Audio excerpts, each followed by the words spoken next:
Zulianas y zulianos, bienvenidos todos a este programa especial. Nos conectamos a través de la señal Telecolor, Canal 8 en Inter, Niños Cantores Televisión y Coquibacoa Televisión, para conversar con el economista zuliano Tony Bosa. Es candidato a la Asamblea Nacional y quiere reunirse con la prensa y con ustedes para que conozcamos sus propuestas hacia su gestión parlamentaria. No es un novato en la política, Tony Bosa. Es ya a estas alturas de su vida un experimentado líder político. Así que felicito esta iniciativa. Por cierto, quiero comenzar por allí y hoy voy a estar nada menos y nada más que con mi distinguido y directo amigo William Rupilio González. Buenos días, William. Muchas gracias, complacido. Gracias por la invitación y bueno, excelente esta conversación que vamos a tener con Tony, porque la gente necesita conocer, la gente quiere saber detalles de lo que pudiese ser Tony en la Asamblea Nacional. Hay muchas expectativas de la nueva Asamblea Nacional, unas a favor, otras en contra, pero es bueno que la gente conozca. Mientras más información, mejor para ustedes. Sí.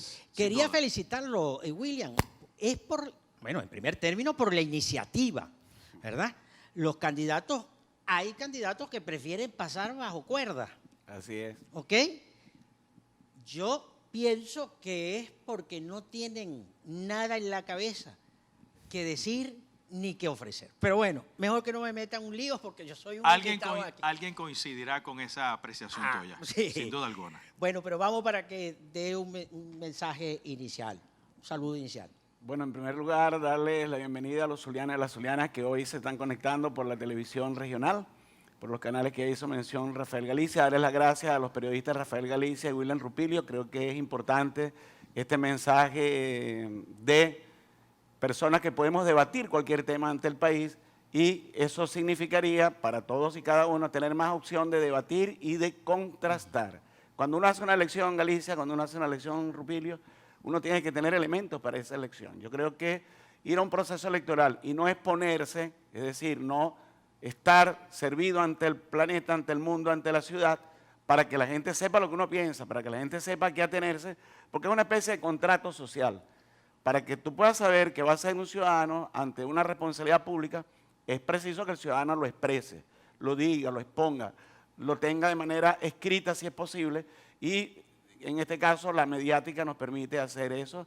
Y bueno, y les doy las gracias al público que está aquí presente, viéndonos desde sus casas y a ustedes dos, periodistas consagrados, por aceptar esta responsabilidad pública, debatiendo temas de distintos calibres económicos, políticos, etcétera.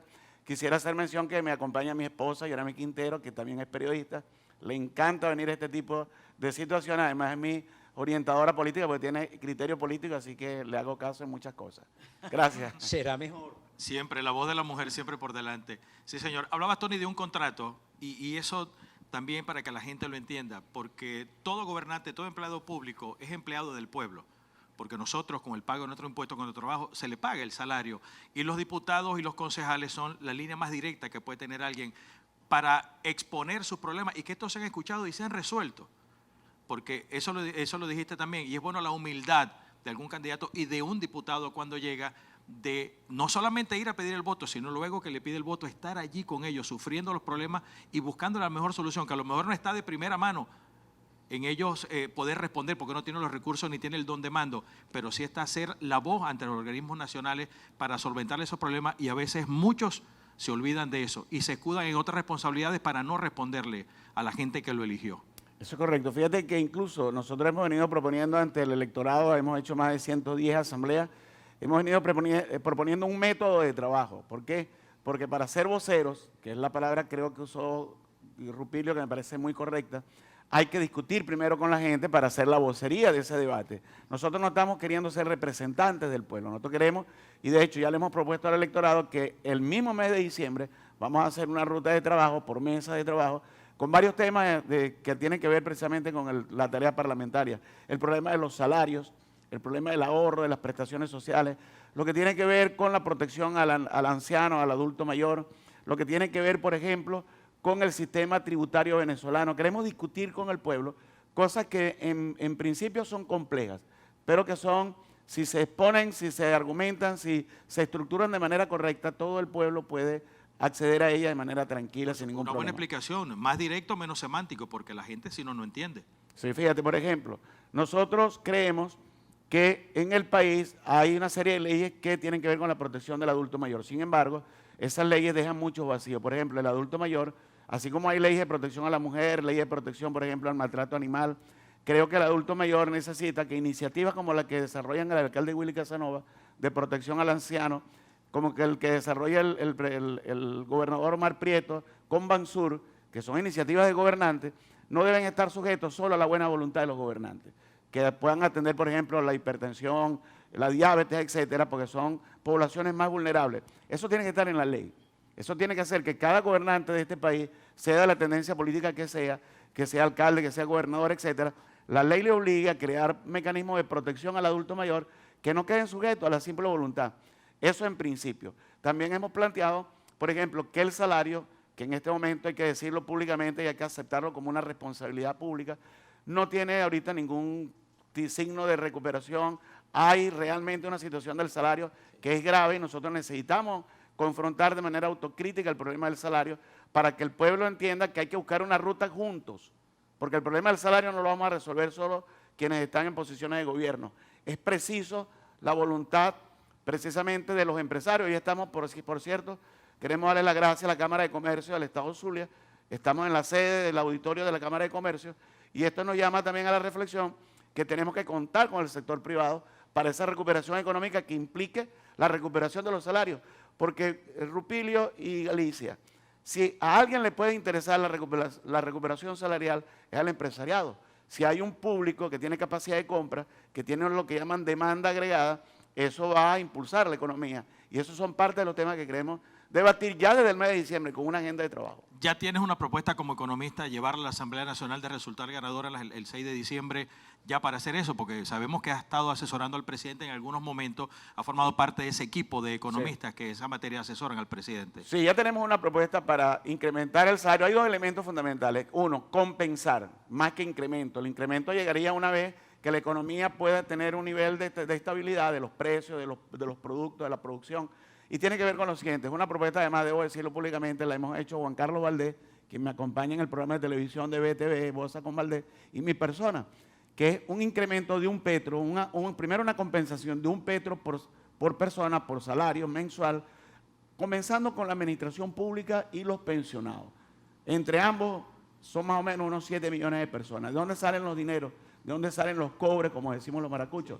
Bueno, primero, las reservas internacionales de la República son 6.300 millones de dólares. Esas son las reservas internacionales. Si ponemos un petro por los 7 millones que componen los que trabajan en la administración pública más los pensionados, estamos hablando de unos 84 millones de petros al año. Esto significa 5.400 millones de dólares. Es decir, estarían perfectamente respaldados por la Reserva Internacional. Esto sin mencionar que el propio petro es un activo financiero porque ya tiene respaldo en los propios recursos minerales de la nación. Bueno, pero, un momentico, ¿en cuánto está un petro? Un petro nominalmente cuesta $60 y al intercambio puede oscilar una pequeña banda, puede estar en $59. De hecho, cualquier persona desde su teléfono puede bajar la petrocalculadora y ahí lo puede chequear. Ahí lo estuve viendo. Mira, la presencia de economistas en el Parlamento que viene crea esperanza y expectativa en que el problema económico del país se resuelva, Tony. Está muy bien la parte social que mencionaste a la primera pregunta de Tony, pero yo quiero sacarle el jugo al economista, porque se ha dicho que lo que ha ocurrido en materia económica en el país es una devastación, una catástrofe, han dicho algunos analistas. Sin ánimo de recordarte lo que tú muy bien sabes, en tiempos del presidente Caldera, llamó a los economistas profetas del desastre. Que cada vez que hablaba un economista, bueno, habían pronósticos catastróficos. ¿cómo vamos a salir de esta hiperinflación? Por ejemplo, ¿cuáles son tus ideas? ¿Tú podrás hablar en el Parlamento sobre este tema? Claro, absolutamente. Fíjate que ya lo hemos hecho. Yo lo he hecho incluso desde el canal del Estado, en la plataforma que nos ha dado Venezolana de Televisión, que tenemos ese programa martes y jueves. Nosotros hemos hablado directamente sobre temas muy complejos que tienen que ver, por ejemplo, cómo nosotros podemos derrotar la inflación. Hablamos del petro como un mecanismo de compensación del salario, tal como lo hice hace ratico. Pero también queremos hablar del petro como un mecanismo de anclaje, de manera tal de que el salario se indexe con la inflación. ¿Qué quiere decir esto? Para decirlo en términos menos técnicos, los precios van en un Fórmula 1, como decimos en criollo, es mollejado. Los salarios van en bicicleta. Nosotros queremos que al salario le den también un Fórmula 1 para que a la misma medida que los precios aumentan los salarios. ¿Cómo se logra esto? Con un mecanismo de indexación, es decir, que el salario esté anclado al petro, pero anclado de manera efectiva. ¿No estaba anclado al petro? Sí, hubo el 20 de agosto del año 2018, hubo un anclaje en términos de decretos nominativos, pero en la realidad no operó como tal. Y nosotros necesitamos que opere así, porque este elemento tiene antecedentes parciales, que es el real brasileño en el año 1993. Los brasileños, producto de una inflación, estaba Fernando Henrique Cardoso como ministro de Economía, crearon una moneda ficticia que era el real. Los trabajadores ganaban en reales y el real estaba anclado al mercado internacional, es decir, al precio de las divisas.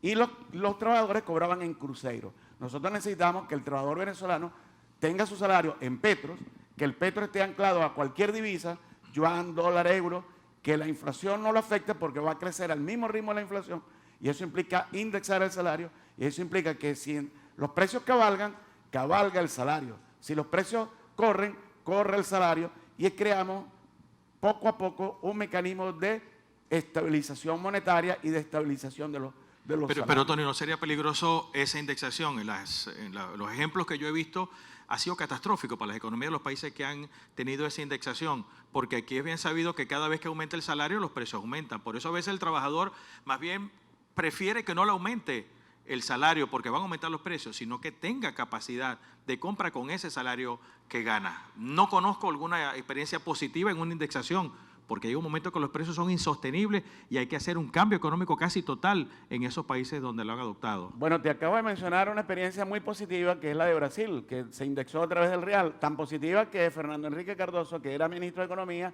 fue electo presidente producto de ese éxito. Pero te voy a decir por qué no tiene importancia el crecimiento inflacionario cuando el salario está anclado a la inflación.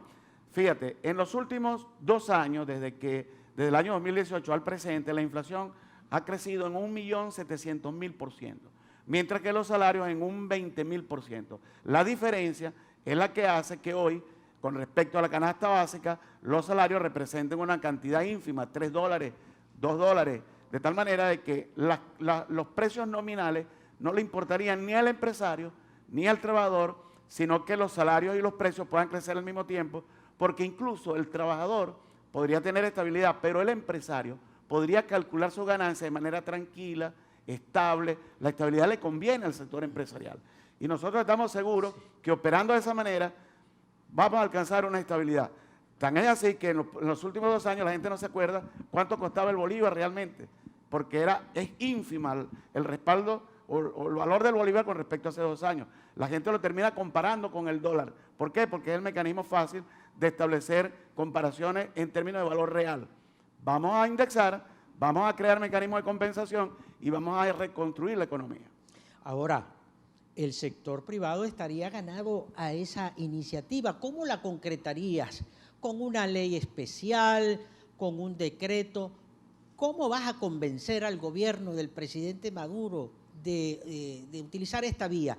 Toda vez que ya el salario fue anclado al petro y eso fracasó. Bueno, fíjate que no fracasó. Lo que pasa es que hay que verlo en contexto, ¿no?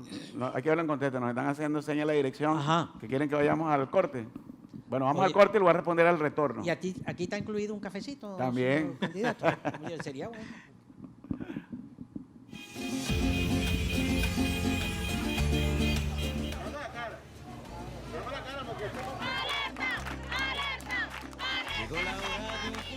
Y como líder revolucionario en la Asamblea Nacional y acompañándome a mí, dando la cara día a día con ustedes en sus luchas, en sus batallas y a partir del 6 de diciembre en sus victorias. 3 de noviembre comienza a renacer la esperanza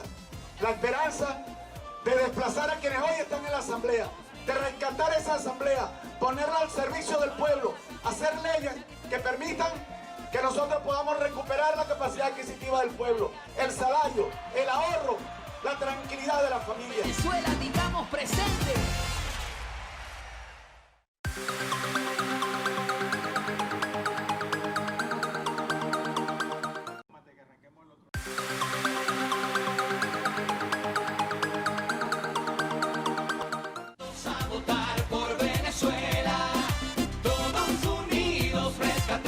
El bloqueo ha estado dirigido especialmente para destruir la capacidad operativa de la industria petrolera y así eliminar una fuente interna de financiamiento público.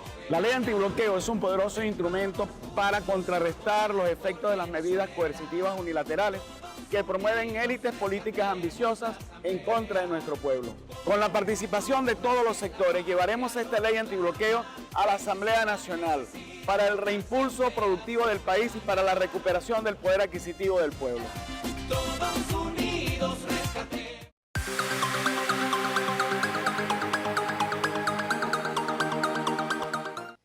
Regresamos con este programa especial a la Cámara de Comercio de Maracaibo. Tremendo detallazo de hacer este programa aquí en la Cámara de Comercio. Estamos hablando de economía, las propuestas de Tony. No, está muy interesante. Y acuérdate que la Cámara de Comercio, Ezio Angelini, creo que se llama, Correcto. el presidente, se ha quejado por lo que él llama la voracidad fiscal. Así que guárdame esa pregunta en el tintero para más adelante. Te preguntaba antes de ir al corte si había chance de que tú hicieras ese planteamiento de retomar, anclar ese anclaje del salario petro. Pero yo no sé cómo se va a alcanzar el salario y qué rol va a seguir jugando esa página de que ya no es solo Dollar Today. Ya hay un montón de páginas que controlan la economía de este país, chicos. Y el dólar del Banco Central que también va ahí, van a la Que carrera. a veces está por arriba del... Cabeza a cabeza, a veces están ahí. Eso, ¿qué ideas tienes tú como diputado, como candidato? Bueno, diputado? tenemos una ruta de trabajo. Lo primero es el concepto, ¿no? Pensar en el petro como una opción válida tiene que ver primero con conocer sus características. Es como un médico que va a hacer un diagnóstico de un paciente, necesita saber cómo está funcionando ese paciente por dentro. Tiene que hacer una serie de exámenes. Vamos a hacerle los exámenes al petro. Yo digo que el petro lo comparo como una especie de motor. Ustedes han visto las películas esas de overhauling, donde hacen, arman motores y esas cosas. Después que agarran el motor y lo arman, y todas las piezas, miles de piezas, y lo reacomodan y le compran piezas nuevas y lo arman, el motor no prende. El motor hay que ajustarlo, hay que meterle elementos para que luego ese motor, que tiene mucha fuerza, arranque. El presidente lo tiene muy claro. El presidente, si ustedes buscan, el 20 de agosto del año 2018, todo el esquema de comportamiento del petro, que era anclaje, el salario, anclaje al petro. El petro anclado al mercado internacional. Lo que pasa es que el Banco Central y quienes impulsaron el petro no lo hicieron como dijo el presidente. Y el hecho de que hay un golpe mortal que nos dio la economía estadounidense, que creo que la gente no ha dimensionado el golpe del bloqueo. Fíjense, en el caso de Citgo, que era quien alimentaba los recursos de la industria petrolera, sucedieron dos cosas importantes. Uno, el gobierno norteamericano, por solicitud de la actual Asamblea Nacional, impide que nosotros vendamos petróleo a ciertas refinerías, empezando por allí. Segundo, a nuestras propias refinerías, la Citgo. La Citgo tiene 3 refinerías en los Estados Unidos, que están en distintas ciudades, una en Illinois, otra está en Texas, y una de ellas, que es la más grande de todas, puede procesar 450,000 barriles diarios. Para que tengan una idea, la Chevron, que es una empresa transnacional que tiene filiales en todas partes del mundo, su refinería más grande apenas procesa 350,000 barriles. Es decir, la de Venezuela procesa 100,000 barriles diarios más que la de la Chevron. ¿Qué implica esto? Nos quitan Citgo, nos quitan la refinería, nos impiden mantener la industria petrolera, pasa la producción de más de casi 2 millones de barriles a 300,000 y esto crea un golpe mortal a las finanzas públicas del Estado. ¿Esto qué implica? que no solamente la política del petro, la política que tiene que ver, por ejemplo, con la atención de los CLAP, lo que tiene que ver con el acceso a medicina, toda esta serie de cuestiones de Estado, políticas de orden social. Recordemos que el presupuesto del Estado venezolano, el 76% es de orden social. Bueno, se ha visto afectado y evidentemente el petro también entró en la cola de los afectados. Sin embargo, el petro es, lo digo con toda responsabilidad y estoy dispuesto a discutirlo con cualquier economista, con cualquier persona, es el centro, es el pivote del proyecto de consolidación de la economía, de estabilización de los precios y de recuperación del salario. Y a nivel internacional, ¿cómo está esa receptividad en los otros mercados del petro? No lo vemos todavía que esté sustancioso ese petro. Fíjate, el petro tiene como principal enemigo los Estados Unidos. Fíjate que no es casual que la economía estadounidense, el Departamento del Tesoro de la administración Trump declaró que todo funcionario y que todo ciudadano norteamericano que comercie con el petro va a ser sancionado. Sin embargo, como la realidad económica mundial ha cambiado, hace 3 años atrás las economías china y rusa intercambiaban sus materias primas en un 83% con dólares. Hoy no llegan al 40%. ¿Qué quiere decir esto? Que el rol del dólar en el mundo está cambiando. Nosotros debemos suscribir un convenio con China, con Rusia, con Irán, con Turquía, con estas naciones que han sido favorables a nuestra economía para hacer que el petro sea aceptado, porque el petro tiene respaldo. Tiene respaldo en las reservas internacionales, pero tiene respaldo en petróleo, en coltán, en hierro, en oro, que permite que cualquier economía lo acepte. ¿Cuál es el convenio que debe significar? Que de retorno, cuando ellos vengan con el petro, nosotros les entreguemos bienes de la República, en este caso materias primas, lo que el comercio internacional establezca. Esto haría que el petro sería una divisa de aceptación, no voy a decir universal, pero sí de aceptación con los países amigos con los cuales nos interesa tener esa relación. Ahora, Tony, el próximo Parlamento, función principal establecida en nuestra Constitución es la de legislar, controlar a la administración pública. Sobre el tema económico, he escuchado a destacados estudiosos de la economía. Voy a dar un nombre, no se vaya a asustar nadie. Rodrigo Cabezas Morales. Le he escuchado decir que lo primero que hay que hacer en este país es parar, detener la hiperinflación, desacelerar la inflación. ¿Cuáles pudieran ser las medidas para desacelerar la inflación? Y segunda pregunta, ¿usted levantaría su mano izquierda o derecha? ¿Usted es zurdo o es derecha? Es de la derecha, ¿verdad? ¿Usted levantaría su mano derecha por otra ley habilitante para el presidente Maduro? Levantaría las 2 manos y te voy a decir por qué. Fíjate, en primer lugar, respondiendo a lo que tú dices de los economistas, no solamente Rodrigo Cabeza, hay una serie de economistas en el país que piensan que el origen de la inflación tiene que ver con la emisión monetaria. Son los economistas que en vez de ver la realidad, agarran el manual y empiezan a leer qué dice el manual. El manual dice tal cosa, pero la realidad anda por otro lado. Como el manager del juego que solamente seguía por el librito. Es por el librito y no ves a los jugadores que están en el campo. Correcto. Te voy a decir lo que pasa en el campo. Lo que pasa en el campo real es que la liquidez monetaria está tan reprimida que no solamente no es la causante de la inflación, es que se necesita más liquidez porque la liquidez es como la sangre del sistema. Si no hay suficiente liquidez en el sistema, las transacciones necesarias de los bienes y servicios no se dan. Pero a veces el gobierno ha hecho algunas iniciativas para drenar un poco liquidez porque le achacan el aumento de algunos precios a la extremada liquidez en el mercado. Claro, porque la teoría monetarista es como una especie de dogma religioso que incluso hasta los economistas del gobierno caen en ese error, y lo digo con toda responsabilidad y autocrítica. Te voy a dar un dato que es fundamental para derrumbar esa tesis de que hay que secar la liquidez y hay que ampliar el anclaje, cosa que yo considero que es un error grave. Si tú te metes en la página web del Banco Central de Venezuela, te vas a dar cuenta que la liquidez no solo los dineros que emite el banco, sino toda la liquidez, es decir, los depósitos a la vista, los depósitos de ahorro, todo lo que está circulando en la economía, llegan a 272 billones de bolívares. Si tú divides eso por el valor del dólar del propio Banco Central, no lo vamos a dividir por el otro, porque incluso favorece más mi tesis, no llegan ni a 400 millones de dólares. Es decir, que tú puedes drenar toda la liquidez que hay en el mercado con 400 millones de dólares, cuando las reservas internacionales son de 6.300 millones. ¿Qué quiere decir esto?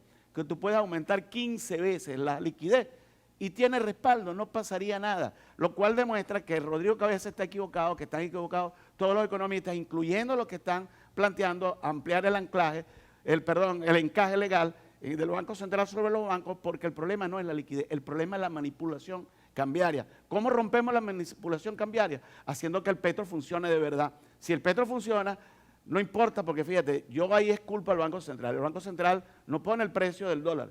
El Banco Central lo que hace es que refleja los mecanismos del mercado en cuanto se está vendiendo en la calle, porque el Banco Central no tiene dólares en este momento para ponerlo a la venta del público. En lo que debería ser, que una subasta para ver entonces oferta, demanda del dólar. Lo hace entonces ahora de manera diferente para que la gente entienda, porque a veces se pregunta ¿cómo sube el dólar del BCB? Si seguramente eso tiene que ser por un periodo de subasta y no se está haciendo, es por el mercado. No, es que el dólar no se está subastando en el Banco Central, lo que es el mercado, lo que está haciendo, lo están subastando los bancos porque la ley lo permite. Y entonces el Banco Central lo que está haciendo es reflejando las tasas promedio de lo que se está dando en el mercado, porque recordemos una cosa, mira, desde el año 76, cuando se nacionalizó la industria petrolera, hasta el año 2018, que están las cifras en el Banco Central, aquí entraron 1.400.000 millones de dólares. 94% viene del sector público, del sector petrolero, minero, etcétera. De ese 94%, 6% del 100% solamente lo trajo la industria privada. Pero resulta que de ese 100%, la industria privada se llevó el 71%. ¿Qué quiere decir esto? Que aquí los sectores privados tienen suficientes dólares en el exterior para traerlo. Quien no tiene dólares en este momento es el Banco Central, porque precisamente el bloqueo, la merma de la producción y la merma del ingreso petrolero hace que ahorita los dólares que se están exponiendo al público no son en subastas públicas, son los dólares privados que se están intercambiando y el Banco Central lo refleja. Esa es otra pregunta, ¿cómo hacer que ese capital privado regrese al país, que se les dé condiciones principalmente jurídicas, que a lo mejor lo está contemplando la ley antibloqueo, pero todavía están temerosos los empresarios nacionales e internacionales?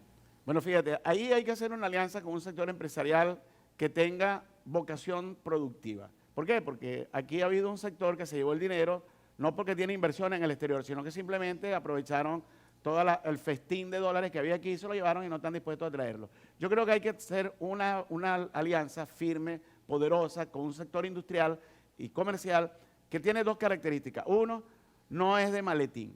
¿Por qué? Porque tiene infraestructura, tiene aparato productivo, es decir, tiene valores reales, tangibles, tiene un staff de trabajadores que no quiere perder, que quiere conservar en el tiempo porque le ha costado 15, 20 años mantenerlo, desarrollarlo, darle perfil productivo, de competencia. Con ese sector, que es un sector productivo, tenemos que tejer una alianza profunda, en el sentido de que hay que reconocer quien resistió todo este tiempo y no se fue del país, hay que reconocerlo, pero también hay que fortalecer la capacidad de consumo de la ciudadanía. Nosotros estamos proponiendo una ley que permita crear un fondo de garantía donde si una familia que produce pastelitos, que produce empanadas, que produce camisas, que produce calzado, como he visto en varios barrios de la ciudad, necesita un crédito pero no tiene avales, porque no tiene maquinaria, no tiene nada que poner en garantía, bueno, que el Estado asuma la garantía. Ya eso funciona en los fondos de garantía recíproca con la pequeña y la mediana industria. Hagamos lo que funcione con la familia. En la medida en que la familia se fortalezca, porque la crisis ha hecho que la familia resista y ha creado un mecanismo de resistencia múltiple. Hay que premiar esa forma, porque la gente no está viviendo del salario, es la verdad, la gente vive de algo que inventa. Eso que inventa, por lo general, es un acto productivo, comercial o de fábrica, de cualquier cosa. Hagamos que el Estado lo premie. Si hacemos las dos cosas, fortalecemos la industria real y el comercio real y fortalecemos la familia, esto se conjuga en mayor demanda agregada, mayor producción y mayor estabilidad de la economía. Ahí entraría a bajar un poco el encaje legal para que los bancos tengan cómo prestar Por dinero. supuesto, absolutamente. Que la estoy en banca dice contra. que el encaje, el elevado encaje legal Estuvo ha al 100%. impedido y ha trancado los préstamos bancarios. Estuvo al los 100%. subsidios. el Claro, encaje. y porque además quienes dicen que la liquidez es la responsable de la inflación es porque no han sacado las cuentas sencillas de una especie de regla de tres simple que no tiene nada que ver, más bien falta liquidez en el mercado. Chico, ha soltado una frase noticiosa. Ajá. Hay que hacer otro corte. Ajá. Pase a la sala de redacción. Dígalo. La gente no vive de su salario, sino de lo que inventa. Coma.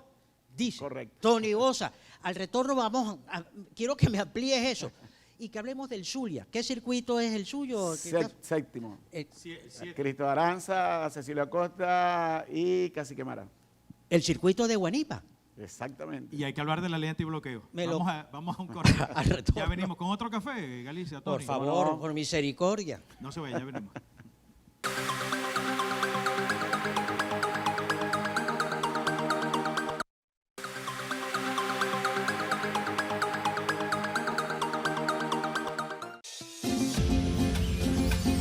Construir y proteger la economía digna de la familia venezolana es responsabilidad de todas y todos los que queremos ver nuestra patria renacer. Recuperar la Asamblea Nacional significa que vamos juntos a garantizar la tranquilidad y el buen vivir del pueblo venezolano. Ven, vamos juntos a votar este 6 de diciembre para que demostremos que solo ejerciendo nuestro derecho a participar en democracia podemos entendernos y reconocernos como hermanos y como hijos de nuestra patria. La victoria ya se siente. Por Venezuela, digamos presente.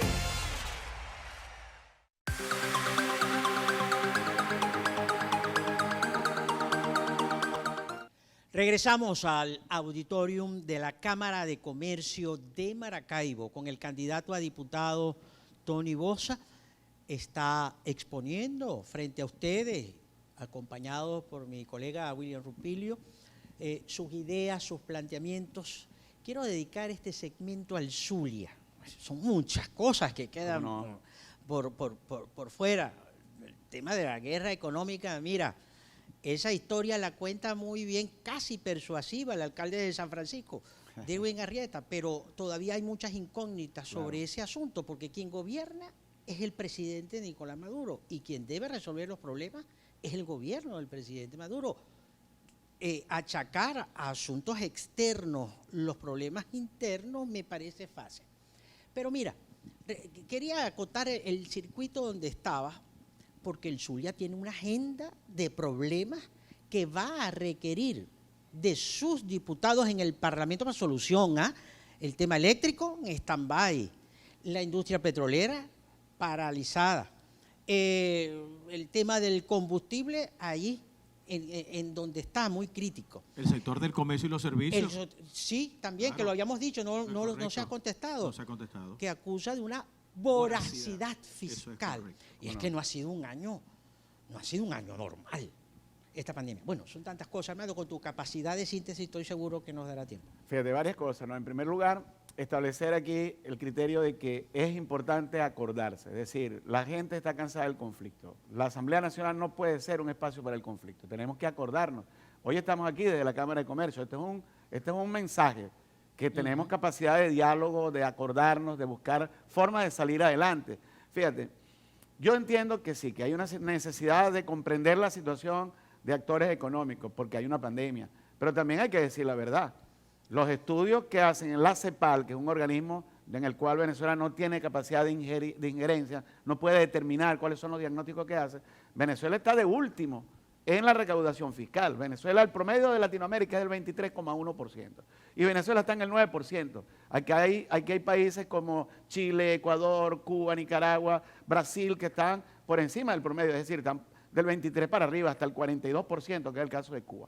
Entonces, decirle a los empresarios de Venezuela que aquí hay una voracidad impositiva, o están realmente desinformados o realmente le están mintiendo al país. Nosotros no queremos arrancar una relación con bases inciertas. La verdad verdadera es que sí hay que comprender la realidad porque hay una pandemia.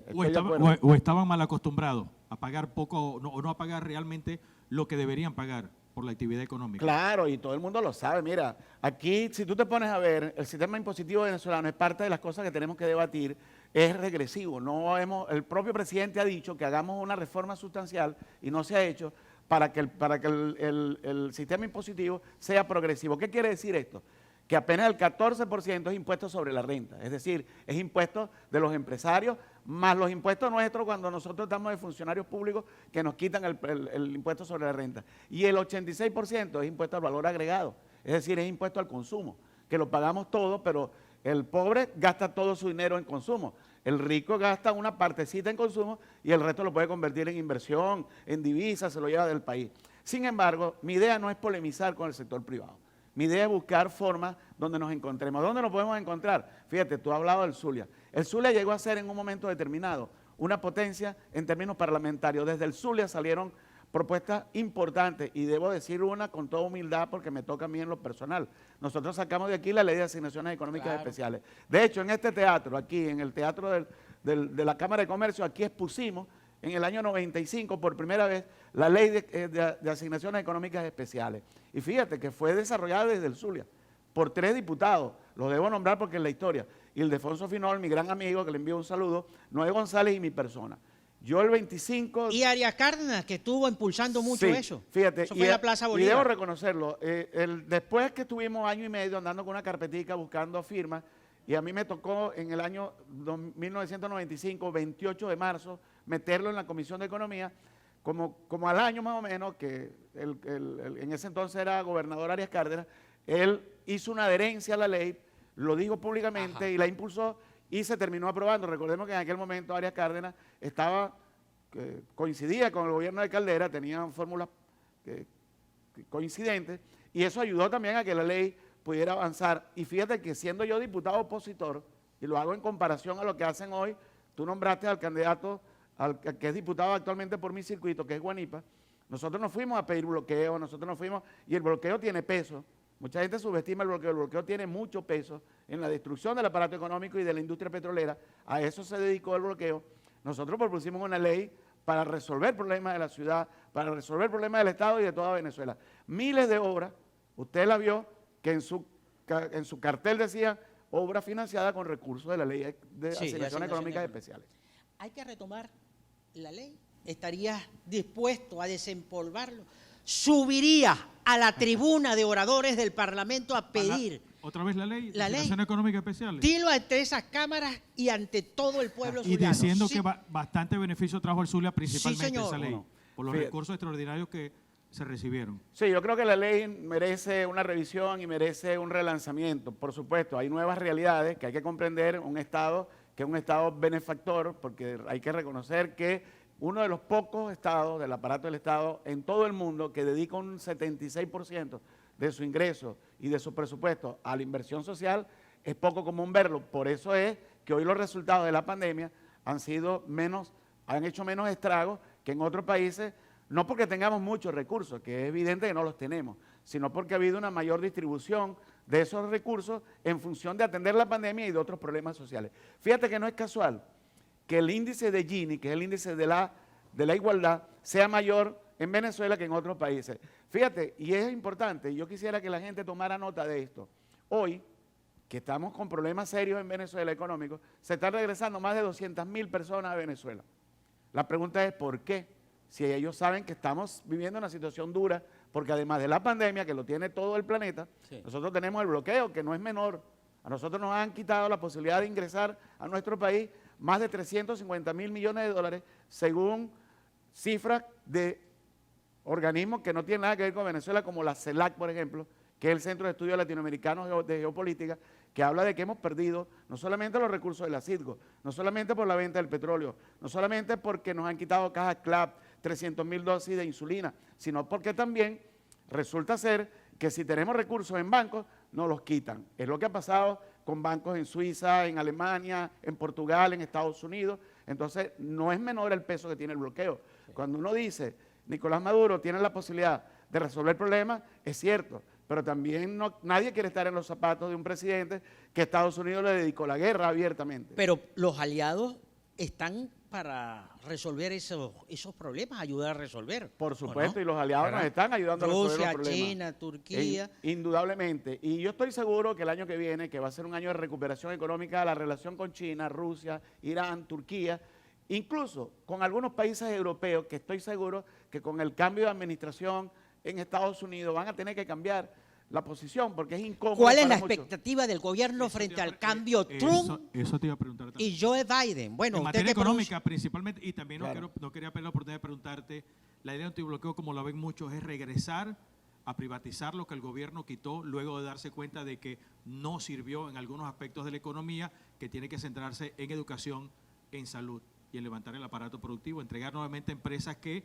lamentablemente no sirvió la nacionalización. Fíjate, la ley antibloqueo es una ley muy completa. Yo la he estado revisando, recomiendo que la bajen de internet. Una ley que establece mecanismos de compensación a la capacidad adquisitiva del pueblo. Eso es fundamental para ampliar la demanda agregada. Lo dice Luis Arce, que acaba de ser electo presidente en Bolivia. La única manera de recuperar una economía es recuperar la capacidad de compra de la población. Por otro lado, también hace mención al fortalecimiento del relanzamiento de la economía nacional, sí, abriendo espacios. Y ojo, la industria petrolera sigue prevaleciendo la Constitución, el artículo 303, que va a ser el monopolio estatal. Sin embargo, como ya ha venido pasando, se pueden establecer asociaciones. Y eso no está mal. Que el gobierno revise políticas donde hubo error, me parece que es nivel de madurez que de parte del gobierno ha asumido algunos cambios. También creo que de parte del empresariado debe existir el mismo espíritu para ir coincidiendo. ¿Cuál es el elemento central de todo esto? Recuperar la capacidad adquisitiva del pueblo. Eso tiene que ser fundamental, porque no puede haber una economía sana si no tiene cómo comprar. Eso es lo que llama. Mira, yo recomiendo una entrevista que le hicieron a Luis Arce, candidato que ahora es presidente de Bolivia, semanas antes de la elección, donde él hablaba. Recordemos que Luis Arce fue ministro de Economía 11 años, con autor del milagro económico. Autor del milagro económico boliviano. Entonces no es cualquier cosa. Él habla, lo primero para recuperar la economía es devolverle al pueblo la capacidad adquisitiva. Porque está, mira, un empresario viene a Venezuela a contratar unos trabajadores y con $100 puede contratar 20, 30 trabajadores. Con esos mismos $100 va a Nicaragua, va a Colombia, va a Perú y nada más que puede contratar uno. Entonces estamos hablando de que hay un subpago al factor trabajo. El empresariado hoy en día, por fuera de la ley, le está reconociendo ingresos a los trabajadores. ¿Qué quiere decir esto? Y con esto termino. Que es necesario recuperar la capacidad económica del pueblo. Ese es el nervio central de la ley antibloqueo. ¿A quién favorece? A los trabajadores, pero también al empresariado. Algunos analistas sobre la ley antibloqueo consideran, por ejemplo, Timoteo Zambrano, le escuché un planteamiento que me pareció interesante. Dijo, vamos a investigar a ver qué podemos apoyar de la ley antibloqueo, porque hay detractores que afirman que esa ley autoriza contratos secretos, que el Estado podía hacer contratos secretos sin necesidad de pasar por el Parlamento o de ser divulgados, y eso pudiera ser, sí, inclusive el ministro dijo, no revelamos todavía la lista de los empresarios que ya están con nosotros por temor a represalias. Entonces, con la ley antibloqueo. Pudiera tener allí la ley antibloqueo alguna observación. Sí, no, de todas maneras, fíjate lo siguiente. Porque quiero que tu planteamiento sobre el petróleo del el planteamiento claro sobre la ley antibloqueo es que sí, la ley antibloqueo se reserva ciertas cuestiones como secreto de Estado, pero dígame usted de un país que no se reserve ciertas cuestiones como una cuestión de Estado, sobre todo cuando está siendo agredido por una potencia. Ahora, esto no inhibe, y eso lo dice la ley, el que lo lea con detalle, y es bueno que se dé el debate, no inhibe los mecanismos de Contraloría. Es decir, una persona puede acceder a la información, sí, lo puede hacer, pero primero tiene que suscribir una cláusula que le permita mantener la reserva pública de esa información. Pero la Contraloría puede pedir toda la información. Cualquier ciudadano puede pedir que haya una investigación sobre un tema y no está inhibido el aparato del Estado de Contraloría, todo lo contrario. La propia ley antibloqueo, leámosla con detalle, establece dos cosas fundamentales. Una, que no se suprime la cuestión que tiene que ver con la Contraloría en todos sus niveles, fundamentalmente posterior. Y segundo, que se preservan los derechos humanos fundamentales. Es decir, la ley no puede hacer que un derecho humano sea violentado simplemente porque es una ley. No, es una ley constitucional, pero está por debajo de la Constitución. Es decir, en lo que llaman la pirámide de Kelsen, que prevalece la Constitución, por debajo está la ley y tiene que estar sujeta a la Constitución, no puede pasar por encima de la Constitución. Eso, ojalá sea así. Mira, después del 6 de diciembre de ser electo diputado de todo el Zulia, regresas al aeropuerto de La Chinita como diputado de todo el Zulia. ¿Cómo vamos a recuperar la industria petrolera en el Zulia? La costa oriental da dolor, la costa oriental del lago. ¿Cuál va a ser tu compromiso de voz para el Zulia, para el tema de la reactivación económica del Estado Zulia? Mira, mi abuelo, que es de origen trinitario, por eso mi color es decía que quien nos hace el mal, sin querer, nos hace el bien. Como el negocio petrolero con la Citgo era la faja petrolera, era petróleo pesado, lo que llaman la dieta de esas refinerías era el petróleo pesado. al darnos ese golpe mortal, tanto para la industria como para los ingresos públicos, nos están obligando a volver al Zulia, porque lo que llaman pozos marginales en el Zulia no son tan marginales, son pozos que tienen todavía un alto nivel de producción y además tienen un tiempo de envejecimiento que todavía le da para muchos años. ¿Qué significa esto? Que el petróleo zuliano es un petróleo liviano, que va a permitir la recuperación petrolera del país, que va a ser desde el Zulia. Esto nos permite a los diputados que vamos a salir por el Zulia, con la venia del pueblo, es precisamente convertir esa nueva realidad de relanzamiento económico en una realidad que nos haga menos dependientes del petróleo, que nos haga más productivos, y una región como el Zulia es una región ejemplo para impulsar vías distintas a la del petróleo para impulsar la economía. ¿Habrá bloque parlamentario zuliano de nuevo? Yo creo que debemos hacerlo y tiene que ser además con absoluto respeto a las tendencias políticas. Chicos, ¿aquí entrenó? Sí, menospreciar el resto de las regiones del país no, pero es que el Zulia tiene que tener prioridad. Somos el mayor productor. Claro que le sí. hemos dado todo. Lo respaldo. Usted también está lanzado de candidato, parece. No. Mire, ¿a quién apoyarías para presidente del Parlamento? Bueno, eso es un debate que tenemos que esperar a ver quiénes lo componen. Se le puso la cara roja. Tremendura, Galicia, todavía Una falta mucho para eso. tremendura. Corto el tiempo para conversar con Tony Etra y otros temas, sobre todo de economía. Bueno, Se nos acabó el tiempo. queda... ¿Se acabó Sí, el tiempo? se nos acabó el Oye, tiempo. pero qué rápido. Me faltan 170 preguntas, no las podré hacer. Tenía 25 años que no hablábamos del tema. que no nos encontrábamos, Tony Bosa y yo, periodista, político, para conversar estos temas. Bueno, yo prefiero dejarle al candidato unos segundos finales para que se dirija a sus electores. ¿Cómo no? Gracias, Galicia, Rafael, gracias, Rupilio, William. Y bueno, gracias a todos ustedes por estar pendientes de esto. Hemos dicho que queremos estar en la calle, hemos dicho que queremos estar debatiendo estos temas con el pueblo, hacerlo lo más sencillo posible. Son temas profundos, pero son temas que se pueden debatir con criterio, con humildad y con responsabilidad de patria. No importa la tendencia política que usted tenga. Vaya a votar el 6 de diciembre y acompáñenos en recuperar la economía del país, que los venezolanos lo merecemos. Gracias por todo. Gracias. Buenas noches.